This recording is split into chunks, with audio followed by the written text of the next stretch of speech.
Ouais, j'étais super heureuse. C'est vrai que le photojournalisme, ça demande beaucoup de temps quand même, hein, de préparer, chercher les sujets, se demander s'ils sont OK, si les gens vont vraiment accepter qu'on vienne documenter. C'est quand même beaucoup d'investissement, je trouve.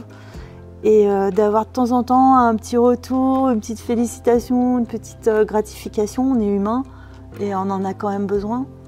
Ça encourage. Donc voilà. Bienvenue dans le podcast des photographes professionnels. Dans cette émission audio, je partage avec vous de grands entretiens avec des experts de la photo, de la vidéo, du journalisme ou encore de l'entrepreneuriat, dans le but de vous aider à progresser et à vous épanouir dans votre activité professionnelle.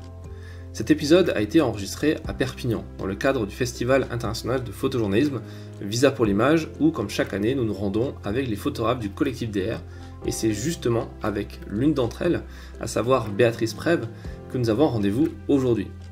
Elle nous parlera de son parcours ainsi que du reportage qu'elle publie dans le livre DR numéro 3, actuellement disponible en précommande, vous avez un petit lien en description. N'oubliez pas de vous abonner au podcast pour être tenu au courant de la sortie des prochains épisodes, et si ce format vous plaît, n'hésitez pas à le faire savoir en partageant ou en laissant un commentaire ou une note sur votre plateforme d'écoute préférée. Je vous laisse en compagnie de Béatrice et vous souhaite une bonne écoute. Salut Béa, est-ce que tu peux te présenter ? Salut Fred, alors je suis photographe, je suis basée à Lyon. Je suis rentrée dans le collectif DR dès le début. Ouais, tu fais partie des pionnières aussi. Exactement. C'est quoi tes spécialités en photo ? Alors écoute, justement, tu vois, quand je t'avais rencontré, je t'avais dit que j'avais du mal à me spécialiser. Souvent les photographes conseillent de se spécialiser et j'étais venue te voir en disant que j'avais du mal, que tout m'intéresse. Et tu m'avais dit qu'effectivement le reportage, ça allait être pour moi, puisque je serais amenée à faire des choses différentes. Et en fait, tu vois, avec 4 ans de recul, c'est exactement ce que je ressens aujourd'hui. Trop cool. Ouais, vraiment, ouais. C'est vrai que quand on s'est rencontrés, tu étais en formation je faisais une formation sur la vente de reportage et je me rappelle, tu te rappelles aussi ce moment où j'étais en train de dire ouais, éviter les stocks, les micro-stocks, les banques d'images, c'est pas terrible. Et toi, tu me dis ah bah si, c'est quand même pas mal. Moi, je vends quelques photos avec, c'est cool. Et qu'en fait, c'était plus que quelques photos, quoi. C'était une partie de ton cash flow, c'était tes revenus presque principaux, quoi. Exactement. Et derrière, on a fait ensemble un atelier, au début pour les gens de DR et puis après pour les gens à l'extérieur pour expliquer comment ça marche les micro-stocks en dehors de la vision qu'on en a, juste c'est pas bien, faut pas le faire. Comme genre, c'est pas bien de travailler gratuit, faut pas le faire. Voilà. Et puis après, t'as réussi t'as réussi à faire du reportage qui servait au stock. Ça pourrait être intéressant qu'on en parle. Et là, avec le livre DR3, ça fait un peu monologue, mais ça permet de poser les jalons ensemble là. Tu as fait un super reportage sur les fermes verticales. Est-ce que tu peux nous en parler et puis nous dire en quoi ça a été, comment était le cheminement un petit peu pour arriver à ça et puis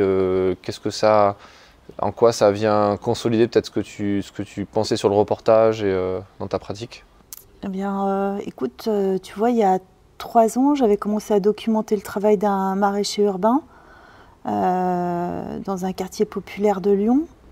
Et finalement, je me suis rendu compte que c'est une problématique qui m'intéresse particulièrement, tout ce qui est résilience alimentaire, tout ce qui est aussi vivre dans les villes, la végétalisation des villes.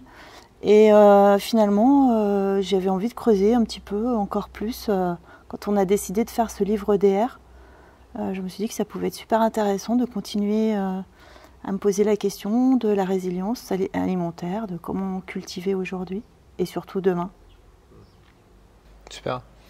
Et pour revenir sur quand tu es rentré en DR, tu te considérais comme novice dans le reportage. Tu avais quand même fait des trucs avant. Comment tu le voyais et c'est quoi l'image que tu avais du photojournalisme et avec le recul maintenant, qu'est-ce que tu en dirais de tout ça ? Alors très honnêtement, j'étais vraiment complètement novice. J'avais fait un petit stage au Gobelin d'une semaine pour commencer à comprendre comment on raconte une histoire avec plusieurs photos, plusieurs images, parce que c'est quand même pas évident, c'est pas inné. Faire un editing, ça s'apprend. C'est quand même, ça reste toujours difficile, hein, c'est toujours une vraie question.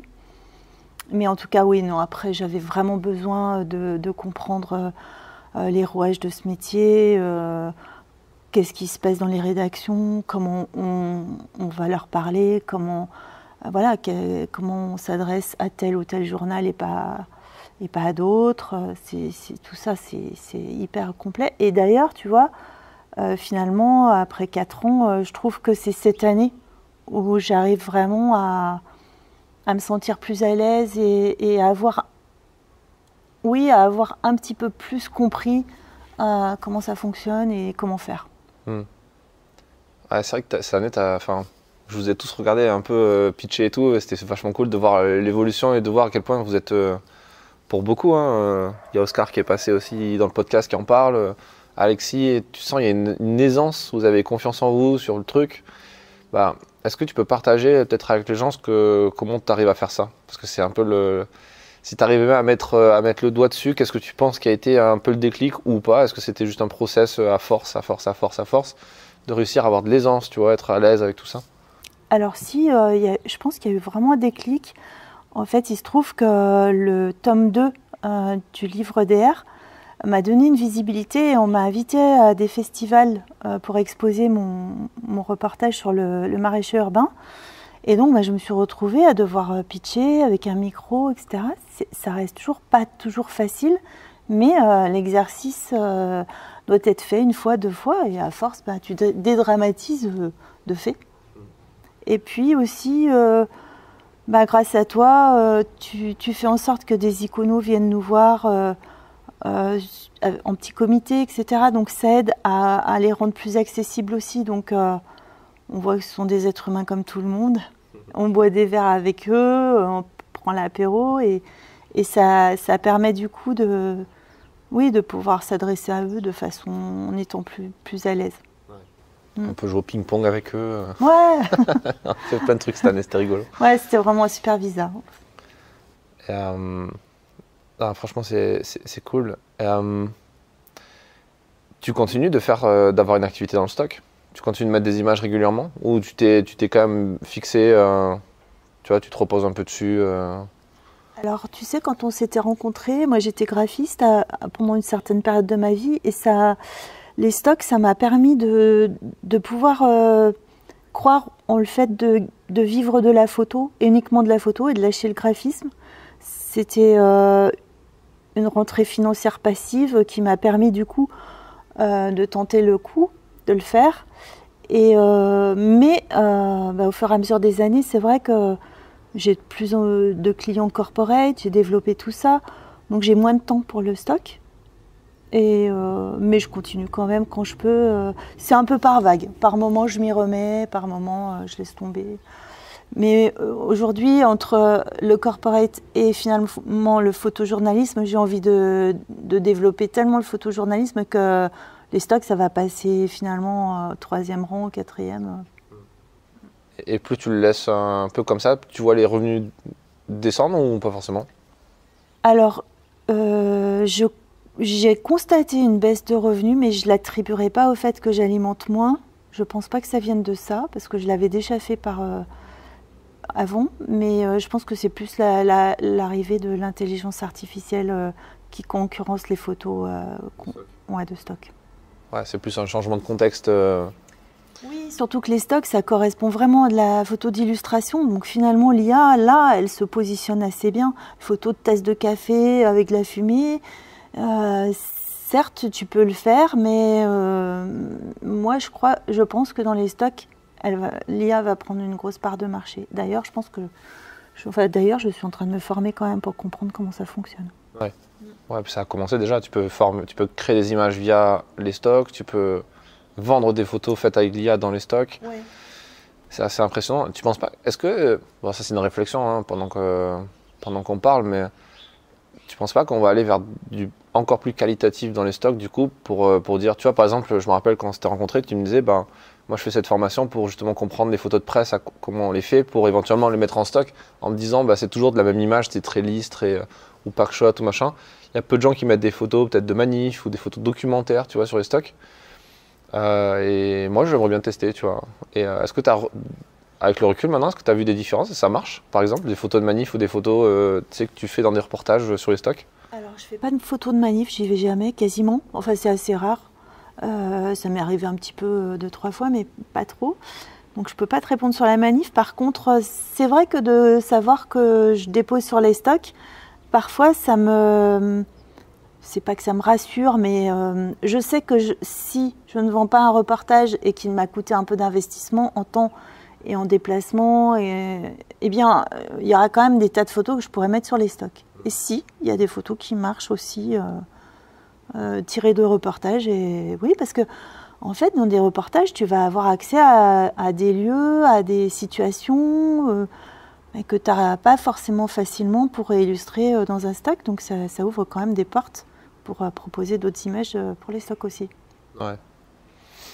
En plus, quelque part, il y a une sorte de logique, parce que si par exemple les IA, comme par exemple celle de Firefly de Photoshop, d'Adobe, se nourrissent des images qui sont dans son stock, s'ils veulent pouvoir créer des images type photojournalistique, ils ont besoin de photojournalistiques. Exactement. Donc, à un moment donné, la loi de l'offre et de la demande feront que s'ils recherchent ce genre d'images, ils vont commencer à draguer des photographes de presse, ou ils vont payer mieux, ou ce genre de trucs. Mais ça fonctionne, hein, l'éditorial sur les stocks, ça fonctionne. Hein. J'ai remarqué les quelques... Tu vois, j'avais été à la manif à Lyon de Samuel Paty, j'en vends tout le temps même, quand on n'en parle pas. Ah ouais. Ouais. Ouais, parce qu'en plus, les stocks, c'est un client international, c'est ça qu'on oublie souvent. Nous, on a une vision très franco-française, mais la plupart des photos sur les stocks, même si on a rencontré des iconographes de grandes rédactions, on ne va pas les citer, mais parce qu'ils utilisent du stock, et ils le disent ouvertement, ils disent nous, on préfère payer 20 centimes pour une photo qui peut être récupérée facilement sur un stock et garder de notre budget pour payer une commande de portrait ou un grand reportage ou autre chose, quoi. Donc quelque part, ça a peut-être embêté les gens qui vivaient que de ça, mais en même temps, c'est des choses qui évoluent. C'est quoi que tu as apprécié le plus là, sur cette dernière année et puis sur ce visa peut-être? Alors, ce que j'ai apprécié le plus, c'est d'arriver petit à petit, pour l'instant, c'est d'ouvrir des portes que j'essaye d'ouvrir depuis un certain temps, toujours sur l'alimentation, parce que c'est quand même un truc qui m'intéresse bien, notamment avec le reportage qui va être dans le tome 3 de DR. J'ai vraiment rencontré les acteurs du secteur des fermes verticales que j'illustre dans ce bouquin. Et je sens qu'il y a des choses à faire avec eux. Ils m'ont tendu des perches. Donc voilà, ça ouvre des vraies portes. Et puis aussi d'autres secteurs de l'alimentation, de l'agriculture qui sont un petit peu difficiles d'accès. Et justement, par le maraîcher urbain, j'arrive à rentrer plus dans le monde paysan, qui est très difficile. Hein. Ils ferment pas mal les portes dès qu'on se présente un petit peu comme journaliste. Ils n'ont pas envie que... voilà, ils ont des a priori peut-être, ou juste titre aussi, j'en sais rien. Mais en tout cas, ouais, j'ai bien apprécié ça. Et à Visa, c'était vraiment super de rencontrer tous ces iconos. Encore ce matin, vraiment, il y avait une super ambiance et j'ai encore appris plein de choses. Je me rends compte qu'il faut encore que j'élève la façon de chercher les sujets, de les traiter, que je m'extirpe encore plus haut pour que ce soit encore plus fort, quoi. Donc, ouais, c'est bien. Ouais, et puis tu ramènes un petit souvenir aussi, tu as eu le coup de cœur de l'année cette année. Ah oui. Tu fais partie des gens qui l'ont eu, bravo. Ouais, j'étais super heureuse. C'est vrai que le photojournalisme, ça demande beaucoup de temps quand même, hein, de préparer, chercher les sujets, se demander s'ils sont OK, si les gens vont vraiment accepter qu'on vienne documenter. C'est quand même beaucoup d'investissement, je trouve. Et d'avoir de temps en temps un petit retour, une petite félicitation, une petite gratification, on est humain et on en a quand même besoin. Ça encourage, donc voilà. Ah, et puis en plus, tu m'avais partagé, tu m'avais montré que, pour faire rapidement, on en a parlé dans l'épisode avec Alexandra, mais en fonction de l'ordre dans lequel les gens écoutent le podcast, il faudra peut-être réexpliquer, mais l'ANI, c'est l'Association nationale des iconographes. Donc ils font des lectures de portfolio à visa pour l'image et qui vont voir des photographes qui viennent s'inscrire c'est gratuit, c'est une demi-heure, enfin c'est un petit quart d'heure, c'est intéressant à faire et si le sujet leur plaît, ils te donnent un coup de cœur, donc une bonne note en quelque sorte, et la possibilité de concourir à un prix qui permet d'atteindre, je crois, enfin, de gagner 5000 balles, quelque chose comme ça, qui est quand même non négligeable. Et surtout, derrière, tu as la petite obligation de sortir 6 images de ton editing. Et ça, c'est là où les gens se cassent la tête une fois qu'ils ont eu le prix, parce qu'ils ont montré 50 images, et puis là, il faut en sortir 6. Et là, ce qui est génial, c'est que tu as des gens avec toi à qui tu peux demander leur avis. Moi, une année, j'ai eu le coup de cœur, et c'est pareil, j'ai montré mes images à des amis, je leur ai dit, ok, vous choisiriez lesquelles, vous? Et les gens ont choisi des images que moi, j'aurais pas choisies. C'est ça qui était assez marrant, d'ailleurs. Et toi, ils t'ont fait carrément fusionner 2 sujets. Donc, ça t'a appris sur la construction d'un reportage encore plus. Donc, c'est plutôt cool. Ouais, puis c'est pas fini parce que là, il va falloir que je les mixe vraiment pour renvoyer le reportage complet, quoi. Ouais. Donc, mais c'est bien, c'est des regards de professionnels qui permettent vraiment d'avoir un retour. C'est super. Tu fais partie des photographes qui ont commencé le photojournalisme, on va dire, un peu plus tard que les autres. Tu vois, on parlait avec Philippe juste avant, il a 24 ans, il est un peu foufou, il se lance dans le truc, c'est sa première expérience. Enfin, il a eu des vies un petit peu, il est très mature, il a fait plein de trucs, mais c'est un peu sa première expérience professionnelle. Toi, tu as connu le milieu du graphisme, tu as fait du corporate, tu as fait du mariage aussi? Non. Non, pas de mariage? Tu te lances dans la photo documentaire, la photographie de presse. Comment tu te sens à ce moment-là? Tu as des peurs, tu as des... Bah écoute, moi j'admire, oui, comme tu dis, Philippe, tous ces gens qui sont super jeunes, qui se lancent là-dedans. Je les admire parce que moi, vraiment, à leur âge, j'aurais pas du tout osé. Hein. Il faut quand même vraiment être, comme tu dis, avoir une espèce de prestance, d'être quand même là. T'as affaire à interviewer les gens, etc. J'admire quand même une maturité, je trouve, pour ce métier. Hein. Si tu vas te confronter à des situations, faut tenir le choc quand même. Et en même temps, est-ce que tu penses pas que... Moi, j'ai l'impression, avec les témoignages que j'entends et puis les gens qui me posent des questions, j'ai l'impression que c'est plus dur presque de se lancer quand tu as eu une vie bien remplie, tu vois, d'une autre activité professionnelle, de presque recommencer à zéro après 30, 40, 50 ans parfois, de se dire, ou 60 ans, hein, pour par exemple Guy qui est dans le DA aussi, que commencer en en sortant d'école, tu vois. T'as pas ressenti ça? Non, pas du tout. Mais alors après, je pense que ça dépend. Tu sais, tu as des gens, toute leur vie, ils vont recommencer des choses, ils adorent apprendre, ils n'aiment pas le ronron, les choses déjà. Voilà, une fois qu'ils ont à peu près réussi quelque part, ils ont envie de... Donc, je fais peut-être un peu plus partie de cette catégorie-là. Ouais. Ouais, tu as eu aussi une vie professionnelle peut-être qui t'a appris à être capable de recommencer de zéro, certaines choses. C'est-à-dire que ça fait, tu vois, l'autonomie, je suis à mon compte depuis plus de 20 ans. Donc j'ai une confiance en fait en ce qui va arriver, en les gens que je vais rencontrer, parce que ça s'est toujours produit comme ça dans ma vie professionnelle. Donc du coup, ouais. Je vois pas pourquoi. Une fois que tu comprends les codes, une fois que après, chacun fait à son niveau. Hein, je mesure bien la marge de progression que je vais avoir encore à faire, et ça c'est sans fin. Mais en tout cas, non, je crois que j'ai ce caractère à vouloir toujours un petit peu m'intéresser, grandir, comprendre. C'est top. Ouais. C'est top.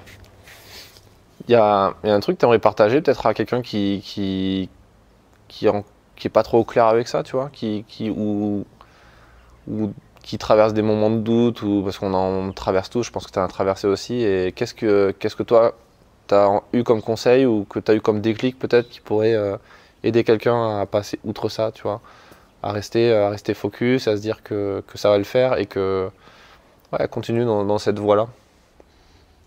J'aurais du mal à expliquer. Je pense que c'est vraiment... c'est difficile de dire que d'y croire, ça fait exister les choses importantes. Je pense que c'est quand même vrai. plus tu te dis que les choses vont bien se passer, que tu vas trouver les bonnes personnes au bon moment. Écoute, moi, ça, c'est quelque chose c'est peut-être la méthode Coué, j'en sais rien, mais moi, ça a fonctionné, quoi. Donc, après, je sais que la vie n'est pas toujours si simple, que des fois, il y a... Mais si, des fois, dans mon vécu, j'ai vu des murs, des barrières, des choses qui se fermaient, pour moi, je ne l'ai pas pris comme étant quelque chose de confrontant purement. C'est juste qu'il fallait passer par une autre porte ou contourner. Ou, ça m'indiquait qu'il y avait une autre solution autrement ailleurs, quoi. Ouais, contourner l'obstacle et se dire dans tous les cas, je peux y aller quand même. Oui. Ça, c'est un truc qui, c'est un peu notre rencontre, c'est ça. C'est moi, j'avais une croyance limitante qui disait ça sert à rien de mettre sur des stocks parce que tu vas gagner 10 centimes. Toi, tu me montres que c'est possible. Et du coup, moi, je vois l'obstacle différemment. Je me dis, bon, du coup, comment tu as fait c'est quoi les bons conseils, les bonnes pratiques?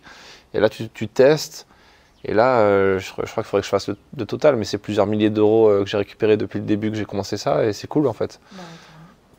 Et c'est impressionnant de voir des fois qu'il suffit juste d'avoir le référentiel et de juste se dire, si lui, il est arrivé, pourquoi pas moi? En comprenant quand même que forcément, tout le monde ne peut pas forcément arriver au même résultat.